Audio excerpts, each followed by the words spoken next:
welcome back to another episode of The Creator Consult, a podcast produced by Scruffy Chandelier Productions dedicated to the specific crafts and lives behind all creators. From what are your creative pursuits, what drives you, and how do you improve your craft? This episode is our first installment in a mini-series exploring some behind-the-scenes context in the making of the YouTube series SCP D-Classified on the Morbid Memories YouTube channel. I'm your host, Ryan Murphy, the writer, director, co-producer, videographer, and editor for the web series. And joining me today is my co-host and the series co-producer, Faaiz Saad, who you will recognize in his starring role as Omar Minhaj in SCP D-Classified. Thanks for joining me today, Faaiz. Thanks for having me, Ryan. Feels great to be working together after so long. Absolutely. It's nice to be back in the studio again. It is funny to look back. It's been quite a while since we have finished production on SCP Declassified, and so it's kind of fun to be reminiscent and talking about those times again. Yeah, it's crazy. I'm looking at some of the dates here. 2019. It's been more than 2 years since we started this whole thing. Well, I guess the filming, because we've been planning this for like almost 3 years. Yeah, absolutely. So it's definitely been a long time in the making. Just to get us started off, we are planning to do episodes in this mini-series one at a time, focusing on each individual episode of the web series cut. So today, we'll be kicking things off from the beginning, talking about Episode 1, Meet Omar. As Faaiz was mentioning, the production for this episode took place on June 22nd and July 23rd, 24th, and 31st of 2019. This story was based on the SCP-077 Rot Skull, original article written by Gabriel Jade on the SCP Wiki. So we were just going to kind of dive into talking about a little bit of behind-the-scenes content for kind of what we did putting this episode together. And this episode was also unique in the fact that the beginning, the actual start of the series, was actually our first day of production too. Yeah. So it's a good way to start from a couple of different ways. This was so much fun to film. I remember having days, like multiple days leading up to this, we had multiple conversations. Like, I don't know how this is going to go. Like, like we need to be on top of our A game, we need to keep environment happy on set. But it was just so cool to see it happen because like this was the day that I felt like we were really filmmakers. We were really, doing something big. I remember also like I had a new job. This is the first time on my job I had to work on it. I worked in a lab, so I had to do an experiment Saturday morning. So I remember I'm like, Ryan, like, I'd be like a little bit late. I was so late. I feel so bad. Well, a rough start. It was just kind of a rough time because we both were working other jobs for the summer. I think we were both actually working in research at the time. Yeah. So during the weeks, we were really busy. And so we were cramming filming schedules into nights and on weekends. Yeah. And so it was definitely a packed schedule for both of us at that time. I worked like 8 to 5. I would take 5 to 6 off, and then from 6 onwards, we'd be, driving to the film set, filming till like midnight for a whole summer. It was hectic, but it's great, man. I miss that, honestly. It was a really fun time, but it was definitely very little sleep. We had a solid 7-8 weeks of very little sleep, all in all. I was very burnt out by the end of it. And to speak to your point, first day on set for this is the first feature-length production I've ever done. So I agree, it was definitely an interesting feeling getting on set. And I think one of the things that made it kind of difficult the first day of production, we didn't start off with a day where it was just you and I kind of getting our footing. We started off big with the scenes with Shopper, Josh, and Saad. Right. So we had a full crew on set. Yeah, no, it was a big start, and there were definitely kinks to work out there. Because these weren't small scenes either. These were like, this is the very beginning. This is the first thing you see on screen. So you have to like go hard and you have to deliver on that. But also, like, it's the very end, too, like, when I guess I don't want to spoil anything, but, like, something happens to my character in the very beginning, like, very, like, important things to the story. I'm like, I guess we're starting out heavy, man. Like, let's go. No, I think that's a really good point to bring up, Faaiz. I would definitely say this will be a spoiler podcast for the series. I think we're going to kind of talk about some story points. So we would recommend at this point now, if you have not seen Episode 1, Meet Omar, go ahead and go to the Morbid Memories YouTube channel and check it out before you continue with the podcast. No spoiler zone here. So yeah, coming in late. I would say that was the biggest issue. Like, honestly, just like getting there a little late, but it was fine because you had other scenes to film with the guys, that didn't include me. So like we worked around it. And like, that's the one thing I guess I learned, I guess just anything in general, not just filmmaking, is just like, you have to be adaptive and you have to realize that you may have written a plan, but fully plan to not follow that plan at all. Things will be thrown off. You have to rearrange your schedule. You'll have to, compromise and make things work on set. And that's part of the beauty of it. You can plan and plan and plan, but something's always going to go wrong. And how you adapt to that is what can make something really great. Because some of the best things I think we did were improvised on set. Oh, absolutely. And it's definitely is important to have that plan in place. So you have a structure that you're trying to follow. Mm-hmm. But if you are inflexible and you can't adapt to situations as they arise on set, you're going to have problems come up that you're just not going to be able to deal with. I certainly remember as we were having trouble with specific timing with people showing up to set that day, we were having to change around the order of how we were filming some of our shots. And then layered on top of that, there were just other problems that we had not anticipated and others that we had anticipated. For example, I think it was really difficult to start out with an action scene on our first day on set. We have that scene right at the top of the episode where Shopper, dressed as the guard, is pulling you out of bed and kicking you. Right. And that felt like it was going to be a really simple action, but with it being the first real action we had filmed, there was definitely some trouble with it and getting the pacing right. I remember I actually cut together a couple of different takes in the final cut to make it seem not too brief and seem more realistic. Right. So that was a challenge. And then another big one that we had already anticipated was the use of the prop guns on set. Yeah. So as a little bit of context, where we were filming at the storage unit complex, we were actually outdoors. And one end of the hallway where we were stationed at was actually facing a neighborhood. So people could look across that empty lot over at us recording. And so we did not want anybody from the outside to see a couple of people essentially seen from a distance with guns hurting someone around. And guys in full white suits, a black vest and black helmet. That'd be really oh no. No, it would certainly be something that if I saw it from a distance, I would think about calling somebody. Right. And so we didn't want to trigger any issues with that. And so I remember we pulled my car up to one end and there was a fence at the other that was facing the neighborhood. We didn't have tarps, so we pulled out a bunch of bed sheets and comforters and weighed them down with cinder blocks from the roof, ran a clothesline across each end, and basically blocked off and made doors so you wouldn't be able to see us from the outside on either end of the hallway. And that was something that took a lot of time on set that day. Your girlfriend was, I remember looking at her, because Ryan, to paint this picture for you, Ryan got his car, because, the top of the storage units are so tall, he can't reach it. So he gets his car, drives it close to there, gets on top of his car, and then he's trying to pull the cinder block above his head, trying to put it on their wall, trying to put the tarp under. I'm like, Ryan, this is if we had an insurance policy, we'd have lost it by now. And your girlfriend's looking like, Ryan, I'm going to kill you when you get back down here. Yeah, no, Amanda was, she was not happy with me. And, it's one of those things that looking back on it, should I have done that? I mean, no, probably not. Even though it turned out fine, I definitely could have hurt myself if I had fallen. But in the moment, it was one of those things that it needed to happen, and the stepladder I brought wasn't high enough, and I had to improvise and figure it out. Ryan's willing to bleed for his craft. I mean, he didn't have to that day, so we're good, but the fact that he's willing to just makes him that much better. But the disclaimer on that, we are not saying that any of you should do that out in the real world. Please try to use safety and do things as safe as possible, and that is something that I usually abide by very strictly. Do as I say, not as I do. Absolutely. Faaiz, one of the things for this episode that I was interested about, so when we were filming the scenes with the skull itself, we can kind of delve more into how that prop was constructed later on, but we had a combination of scenes where essentially it wasn't practical for you to deliver lines when we had the smoke coming out because of the noise of essentially a hairdryer that we had blowing the air through the device. And any that we did have of both of you in the same shot where the smoke was actively coming out of the skull, we actually had to dub those lines later. How did it feel for you going between the two shooting days where we were essentially shooting the action scenes one day and then all of your dialogue the other, and with continuity of your emotion and just kind of remembering where your character was at each place in time? Yeah, so we can start with, trying to maintain emotion between the different takes.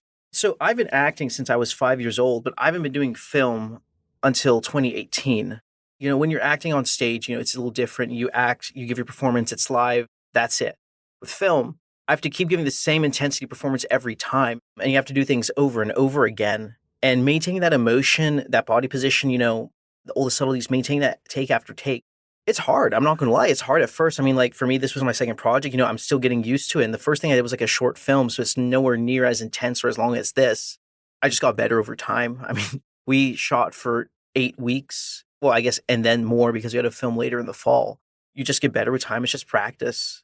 And as far as like maintaining emotion, though, like just thinking about like, I remember when we did the action scenes first, it was easy to get in the mode of like, all right, gotta get my adrenaline pumping, like I'm gonna die, unless I get this done. And then we're doing the dialogue scenes, trying to maintain that, or just maintain that emotion, urgency. I remember I have to hype myself up right before going into things, just like put myself in a mental state. I remember I'd have to tell Ryan, like, I need take 5. I just leave the storage unit and I come back. I'm like, all right, I'm freaking out. All right, let's go. Let's do this right now. It's funny that you mentioned that too, because we had a blooper where right after you deliver the line, you just look at me and you just say, I hated that delivery. No, but to your point, with talking about improving and with developing that over time, I mean, you're absolutely right. The film project that we did beforehand, I think, was a total of, it was either 4 or 5 days of production. And that one was also unique just because the way that we were shooting it, it made sense to shoot that sequentially. So I think that was a lot easier to maintain continuity of emotion. When we see you in this episode, there are definitely some places where the emotion seems a little bit off in between different shots where just there's a subtle change, but you really did improve as we went along, because there are times later on where we would shoot scenes a week or more apart, and you were able to get back in the headspace and basically deliver the same way that your character was in the shot weeks prior. And so I think your improvement was incredible over this project. For those Thank 8 you, weeks, man. you grew a lot. Appreciate that. So it's not imposter syndrome. I am actually doing good. Absolutely. And I think a lot of our audience picked up on that too. And we were getting comments as the episodes came out. I mean, specifically about the acting too, about how the quality of the project overall really elevated as time went on. And I think, that's something that you could take however you wanted. Like, we could take that and be offended that, oh, well, our first stuff was not good and people didn't like it. And it really wasn't that. I think it was just that we really did do what we set out to do with this, and we really did improve a lot, and we learned a lot.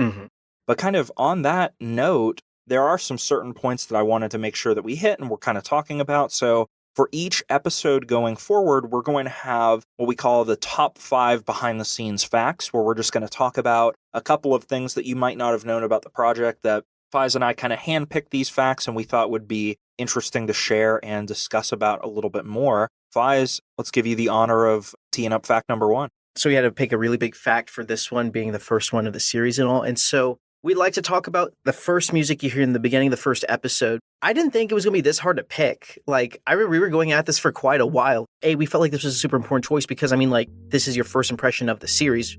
I think you even hear the music a second before you actually see the lights come up and then everything happens. So the music chosen to start the episode was actually very highly contested. The final contenders we had were Descent by Houses of Heaven and Fleas by Dialia. But we finally settled on Clock Set by Silent Partner. All songs are available in the YouTube audio library. Take a listen and let us know which one you like best. No, this is very true. I remember I had actually exported the beginning of the video with cuts edited to each of these individual songs so we could really see it and get the feel for it. I forget which of the songs it was, but I had initially picked one that had more of a jazzier vibe. Oh, yeah. That I still like how that cut went together, but you did bring up that important point that it is the start of the series and that you didn't really feel it set the tone for what was going to be coming next. And so after a lot of deliberation, we did finally decide on Clock Set. I'm happy with the decision that we made with that. Yeah, I think the song you picked was good. It's just like, I think, like you said, like we just need something specific for this. It took a lot longer than I realized it was going to. Well, because I always have trouble picking music to exactly fit what I want it to be. I think this was the hardest song choice throughout You're right. the entire series. Absolutely. Though. No, but I think the way it came together, really good. No, and I'm happy with it too. And like Faaiz said, we would love to hear, if you want to drop us a comment on this video, if you listen to some of those songs and kind of think about how that sets together with the intro of the sequence. Let us know if you think we made the right decision or if you prefer one of the other songs. Obviously, it's out there. We're not changing it now, but would love to hear some opinions. All right, so for our second fact, we're going to be talking about one of the props that we used on set for this episode. The prop note card on the podium with the rune interpretation written out and read aloud, we actually gave away as a prize for the $50 and up donors in the second annual Site 42 charity live stream to benefit the San Francisco LGBT Center. We were invited to participate with Sherm, and you can actually see me participating in SCP readings live on this stream and also in the third annual stream in 2021. just to give a shout out, Sherm, thanks for including us in such a great cause. It was really fun to participate. Yeah, I love that we're getting to the point now where we're able to, like, do other things and help raise money for other causes. The SCP community is very inclusive, and they're very great about starting fundraisers and putting things together for really good causes. Mhm. And so it's nice to be at a point where, of course, we're not as big as a lot of the other creators participating in the stream, but it is nice that we're able to contribute something and help out with these amazing endeavors that these other SCP creators are putting together. And we're always down to do more. Yep, if you're listening, give us a DM, slide into those DMs and let us know what we can help with. Behind the scenes fact number 3. You may have noticed that the security camera shots at the end of the episode cut off halfway up the podium, obscuring the rot skull. This was actually done intentionally because the skull was actually late to arrive in the mail and we couldn't use the first day of production. So we did this quick fix so we could still use the shoot day and still use all the 3 guards that we had for that scene needed for this episode. Improvise, like things were not going to happen as you need them on set and you're just going to have to make do and find ways to get around it. This was definitely an obstacle that we had to think about a little bit because obviously we had the first day of production set up. I had ordered this skull made out of some polymer compound on Etsy, and it had been slated to arrive a week before we were going to start production. And obviously, once I got the skull, I needed to do some other work on it of carving the runes into it and filling it in with the black resin. I realized the skull didn't come on the day it was supposed to, and I reached out to the shop owner, and I didn't hear back for a couple days, and basically their shop had been inactive for a little while, and they didn't know that they still had orders open for some items, and so there was a debacle there, and they basically told me it was going to be another 2 weeks until we were able to get the skull. And so we really just had to improvise and figure out, okay, how do we shoot this in a way that we can still do what we need to do to work with these other actors' schedules that are going to be on set without it looking really cheap and breaking continuity. And so that was ultimately the decision that we landed on. And it was one of those things where I needed to compromise the shot that I wanted, but I think it worked and it was a necessity for doing what we needed to do. Exactly, yeah. I wouldn't have even thought of that. I was like, all right, guys, day's waste. No, because it's kind of hard when you have an episode that's all based around this one prop and then that one prop isn't there. Yeah. That causes some problems and you have to figure out how to shoot around it. But you need to be able to be somewhat flexible with your plan and make adjustments as needed to make things happen. Right. So for our fact number 4, when Omar finishes reading the runes correctly and moves back to the wall, this was actually shot over 8 times. So one shot leaning up against the wall, moving back from the skull, was shot on June 22nd. But the close-up of him moving back towards the wall wasn't shot until July 23rd. So there was a little over a month between these 2 sections, and so multiple takes were actually needed in order to preserve the continuity of the motion and the positioning on the wall. I hate continuity, man. I know we need it, but holy crap.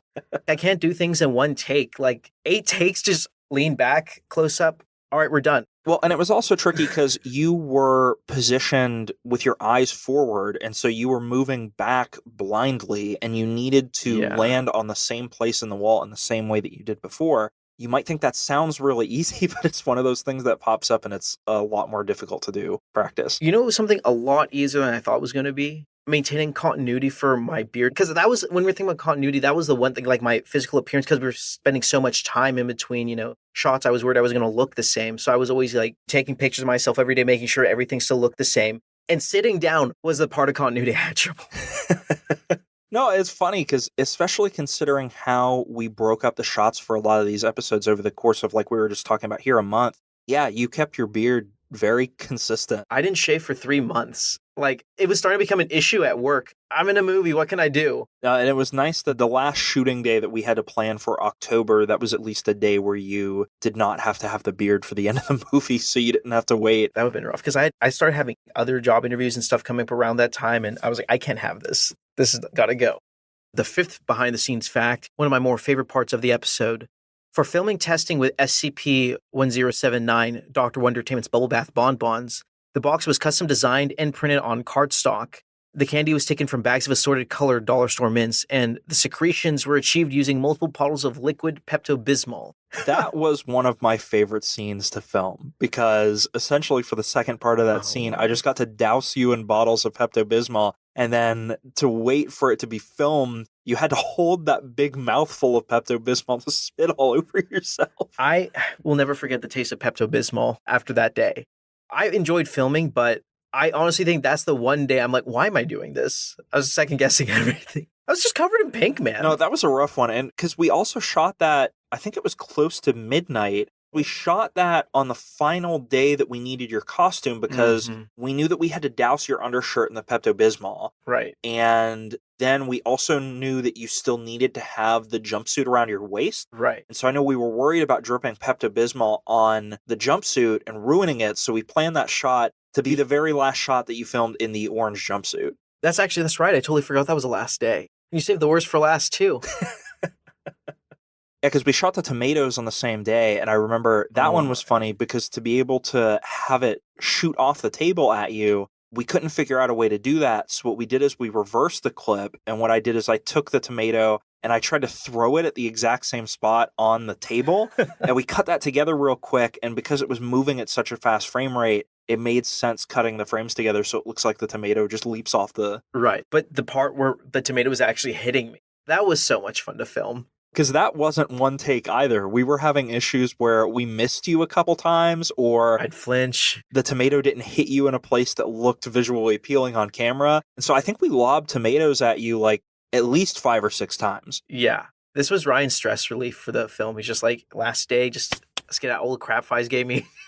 That was a great way to end everything, just I really internalized all of the takes that took you a little bit longer to do, and I piled all those emotions on top of each other and just hurled those tomatoes as hard as I could. Well, you got me in the neck once, too. I did hit you remember that? With a tomato. Yeah, I did. Yeah, I flinched for the next 3 days. We had some interesting times on set, for sure. But that is our top 5 behind-the-scenes facts for this first episode. We'll be back with some more in the next one.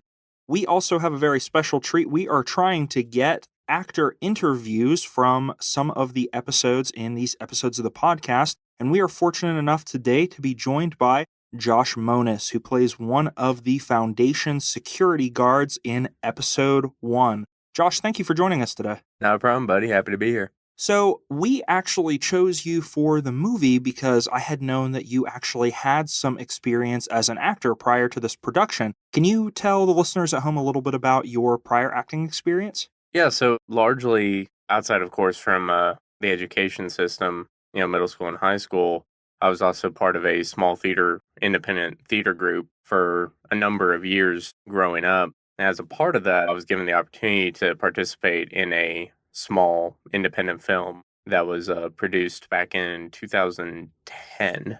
After that, unfortunately, as life went on, I kind of parted ways from acting, and this was a fun opportunity to come back and get back into that realm of things.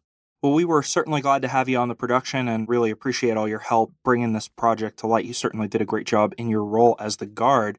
Now, one thing that I think was probably different about this production from some of what you did in the other production, we actually shot all of your footage with the other guards in one day, and then we had a callback for you a few months later to record lines to match up with your footage. I was wondering if you can talk a little bit about kind of what that process was like recording the audio so far away from the visuals, and if that was challenging for you as an actor. Oh, it was extremely difficult, and it largely was because that's the first time I had ever experienced something like that in terms of, like I said, I had some experience with the filming aspect of it and working with sound and audio and so forth, but to then go back several months later, it's one thing to act when you have your co-stars or your co-actors there with you, you're interacting with them, you got their facial reactions. It's a lot easier to sort of get in character and to sort of feed off of their energy. It's totally different, though, when basically you're just looking at a microphone that inanimate, it's not going to respond. So it was very difficult and a completely new experience. I think you did a great job with it all together, and unfortunately some of those things are just products of being on an independent production and having difficulty with resources. I know we talked earlier in the podcast with Faaiz about how we were having some difficulties on set that first day because it was our first day basically running a set for a narrative feature. But then also we had so many other actors on set that day. It was unavoidable with scheduling, but biting off more than we could chew on the first day. what are some of the things you remember about being on set for that first day of shooting? First and foremost, I remember that, it was the middle of the summertime in Alabama. We were in a unconditioned storage unit, middle of the day, and we're wearing these wool guard outfits with all the extra body armor and plastic helmets and so forth. And so there was that level of discomfort there. But then to your point with the, initial day on set struggles, I mean, that you're going to run into that regardless, I think, of if it's a small independent film or even if it's a more robust production, be it a film or even a live action stage production. Those first days are always going to be filled with growing pains, so to speak. For sure. And the heat, I know, especially for y'all in the guard outfits, was one of the huge barriers because, like you were saying, it was a pretty robust, thick guard uniform that was very heat insulating in a very hot environment. And so we appreciate y'all being troopers and hanging in with us there for that. And I know another challenge that we encountered was with the guard helmets. We hadn't anticipated the reflections that we were seeing on the helmets. You remember us kind of working that out on set? Oh yeah, that was it seemed like, especially with like the early shots that we were taking, we were constantly, we would film, go back, and I remember like you specifically would be looking and realizing like, darn, you can see me in the reflection there. So that was a little unique in that we were having to go back and basically just toy with very minute camera angles in order to ensure that you weren't captured in the shot there. Right. And so we had that component. And then also we had the difficulty with, we mentioned earlier in the episode that the set was actually outdoors, that the whole unit complex was not indoors. The hallways were exposed to the sky. And so we kept running into issues with having reflections of the clouds in your helmet too, that was completely breaking the illusion that we were trying to establish that we were in an enclosed space. So those were challenges that we hadn't anticipated ahead of time that we kind of had to work out in real time with y'all on set. Yeah, absolutely. It was kind of a learn as you go, and we got through. You figured it out. I think once we essentially figured out the method to the madness, things started to go a whole lot smoother on set. But early on in the day, especially, was a lot of the first initial takes. The intro scene in particular, I think we probably spent a good 3 or 4 hours just on that alone before being able to proceed onward. It was initially the reflection from the camera on the mask, and then later on as the scene progresses, then we get into the issue with the clouds and so forth. Well, you definitely saw us at our worst on that first day, and we hope to give you a shot of working with us at our best in the future. But Josh, thank you so much for being on the podcast today and discussing some with us, and we will have to see about getting you back to talk about your role as Omar playing researcher Carson in the final episode. All right, thank you so much. Yeah, absolutely. We also wanted to take some time to answer some questions and comments from our viewers on this first episode. So we picked a few comments at random from our YouTube comments. The first one that we're going to discuss is from, and I'm terribly sorry if I butcher your username, Pikunha Darkas. And they ask, what location is this at? How did you get a toilet like that? And where did you get the jumpsuit? What editing program did you use? So we got a couple of different questions there. And so we'll kind of break that down one piece at a time. For the location for this episode, we had some different locations that we can talk about in future episodes. Mm-hmm. But this one, as we alluded to, was at a storage unit in Birmingham, Alabama. The background for this, it was funny. We knew that we wanted to get a storage unit to use as the prison cell and as the testing chamber for a lot of these SCPs. I actually, over the period of about a week and a half, had called essentially every storage unit location in Birmingham asking if we would be allowed to film on the premises if we rented a storage unit, and kept getting no. And it was the last place I called. It was the last one on the list that I found looking up places on Google that I called them. They answered the phone and I was like, hey, you wouldn't let us film in a storage unit, would you?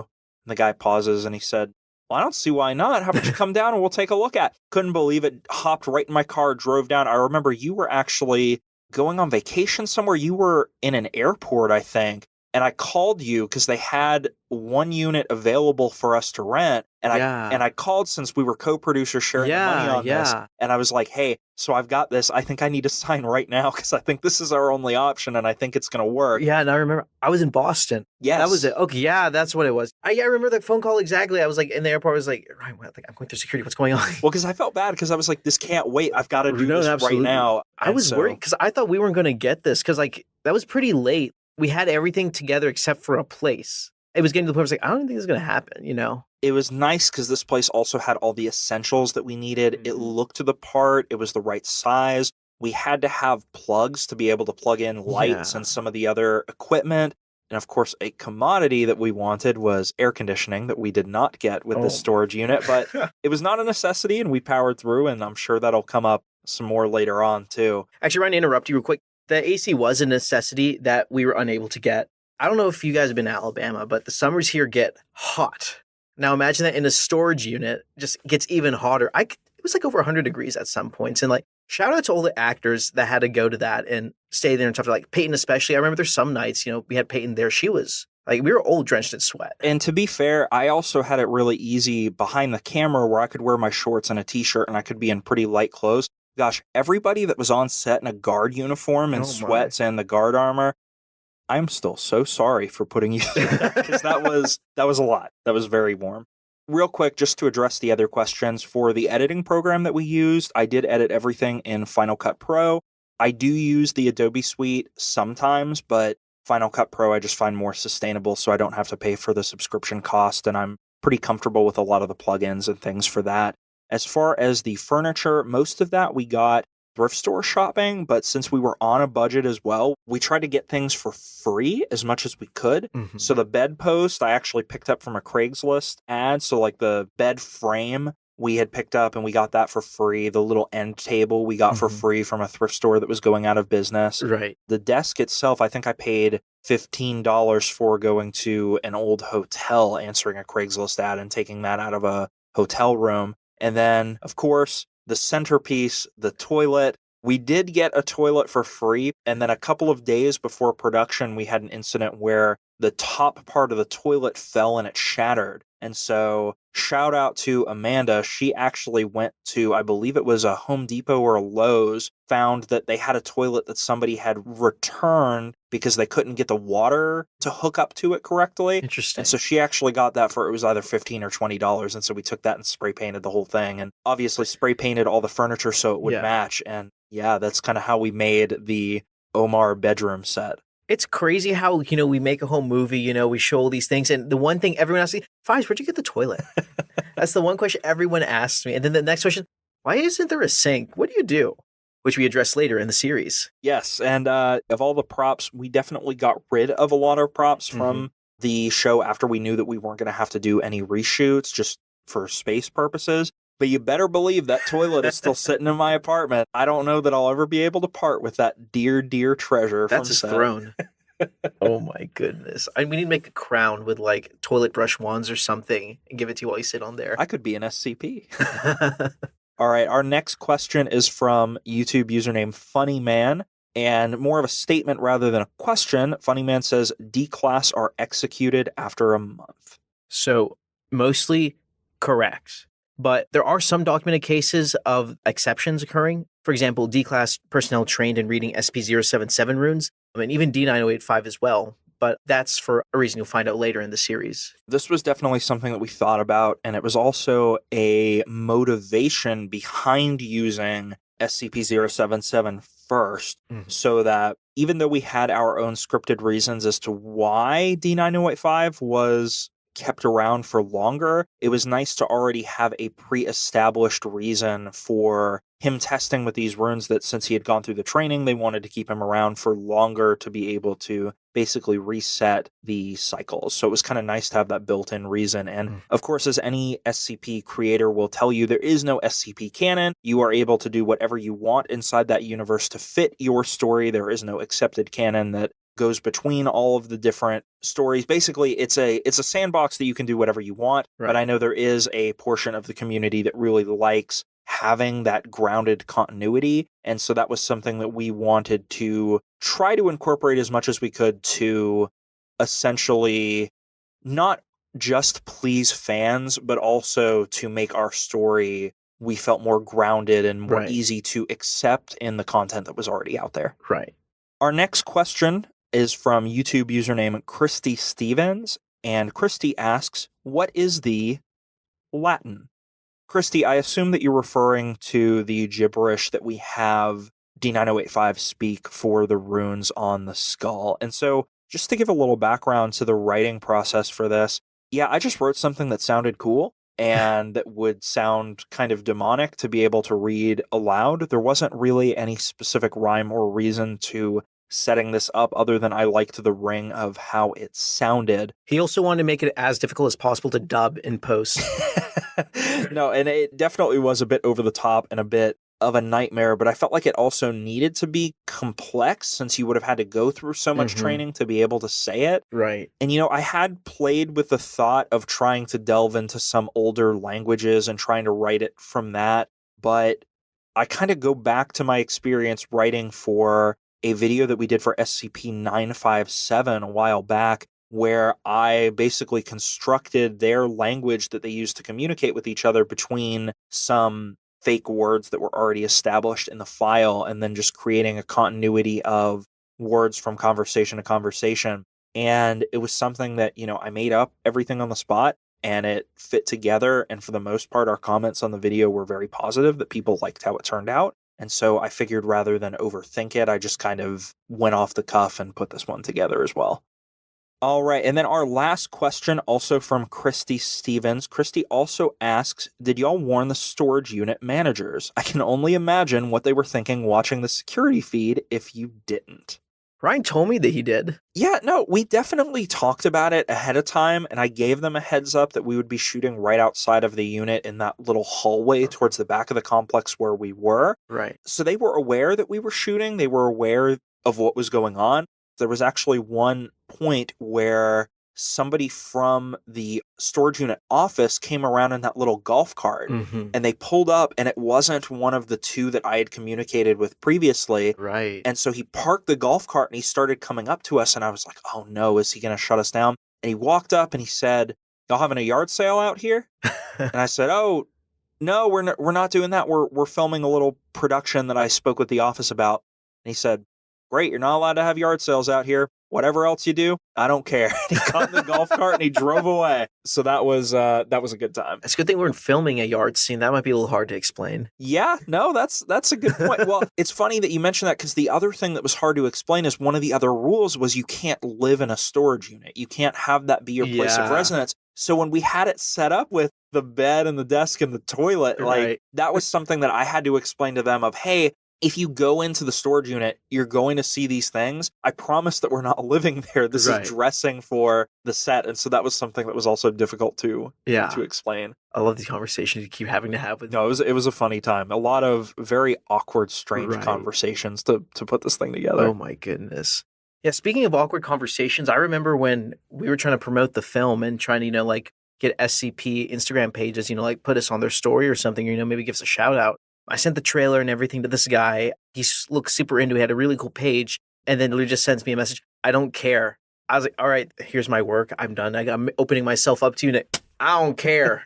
I guess that's part of it. You have to learn, thick skin and all that, but also, give it a little nice. It's really hard in the indie community that everybody wants to promote their own work and everybody wants to talk about it. And basically, a lot of times, I think the language that you have to use is just oh, hey, your work is so awesome, and look into their work, which you should do anyway. Definitely support creators in your community. But I think it's funny, even when you do that, sometimes you get some of those responses when you start talking about your own work where people just are very blatant and somewhat rude about it that I guess comes with the territory. You're right. Water off your, just got to keep going. Yeah. So on that note, we've pretty much talked about all the behind the scenes content we wanted to talk about for this one. This episode has been a little bit longer, I think, than we intended it to. Going forward, some of our episodes should be a bit shorter, but I think just this kicking off the series, there was a lot more to talk about and kind of unpack. What we want to do for this mini-series, though, is we'd like to end each episode really focusing on tips that can help some filmmakers out there listening to this to learn from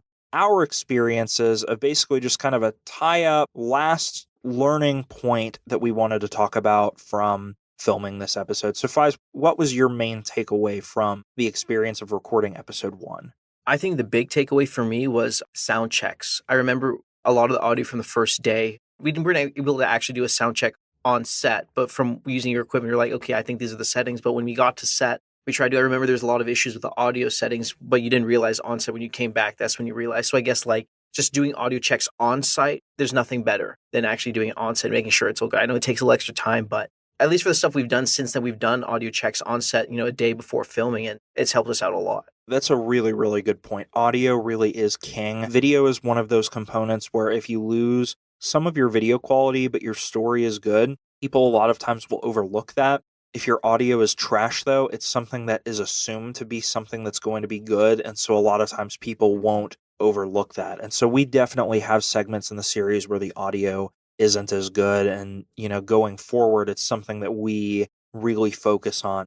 Make sure that you get as good of audio as you possibly can on set. Don't say the classic, we'll fix it in post, because sometimes you can't fix it in post, and then you don't really have anything left to do. Those are Ryan's least favorite words to say on set. Sometimes it's a necessity, but you want to do everything that you can before post to make post as simple as possible. Right. But no, Faaiz, that's a really good lesson to take away. I think for me, mine from this episode is really the new thing that I learned behind the scenes was that practical effects are really worth the extra effort you put in for the results that you get. The big one for me with this one was the pyrotechnics with the TNT smoke balls coming out of the skull. That was something that I had to custom design that prop. We had drilled holes inside of the little column that the skull was on, and we basically fed tubing up through, for our medical people out there, the foramen magnum in the skull to get up inside the skull and deliver the smoke from the column to there. And then to get air circulation, we had a hairdryer hooked up to the bottom that after we launched the smoke ball in, we would turn the hairdryer on to pump the air up through the column and shoot the smoke out of the skull. The building of that prop was difficult, and the components to doing that on set and being able to film it were also difficult. But in the end, I think it was really worth it, and the result that we got out of it was something that was much better than anything that I could have done with my knowledge of visual effects and being able to add that in post. Right. No, I agree with you, because we talked at length about, how feasible is this to do practically, with practical effects. And I remember I talked to a couple of people, who I knew who did this stuff, and they were like, when I brought up the idea, can we do it with visual effects? They're like, every single was like, no, do not do that. Try to do it practical. And I'm glad we did. I agree with you. It turned out a lot better. It was a lot of work up front, but after, the dividends it paid and post and everything else, I agree with you. No, 100%. And it's definitely something that I took that lesson from one of my favorite film directors of all time, Jon Favreau. So he has a rule, and I know this is something that Christopher Nolan likes to do as well, also one of my favorite directors of all time. They think that when you rely too heavily on digital special effects, that's going to date your movie. That essentially 50 years from now, when we advance so far in visual effects, we're going to look back on those films and say, they just don't hold up. Right. And so trying to do everything practically with the way Jon Favreau did a lot of the practical effects in Elf, for example, or the way Christopher Nolan did a lot of the fantastical representations in Inception, the way he did those practically. It's something that a lot of times it takes extra time and extra effort, but the result that you get is going to be longer lasting and hold up and kind of stand the test of time. So that's something that I really internalized, and this episode really taught me that it was worth the extra mile to be able to do the practical effect. Yeah. But yeah, so I think that's enough rambling from us. I think we've kind of talked everybody's ear off about episode 1, but we just wanted to say thank you so much for listening. We hope that you'll continue to tune into the rest of the series, and if you haven't already, please check out SCP Declassified on the Morbid Memories YouTube channel. We'll see you next time. Bye, everybody. Thank you for joining us for this episode of the Creator Consult. Whatever your creative passion, we hope you found some helpful tips and motivating words in this episode and enjoyed our conversation. Feel free to engage with us on social media. You can find the Creator Consult by Scruffy Chandelier Productions on X and Instagram at the Scruffy C. That's at THE_SCRUFFY_C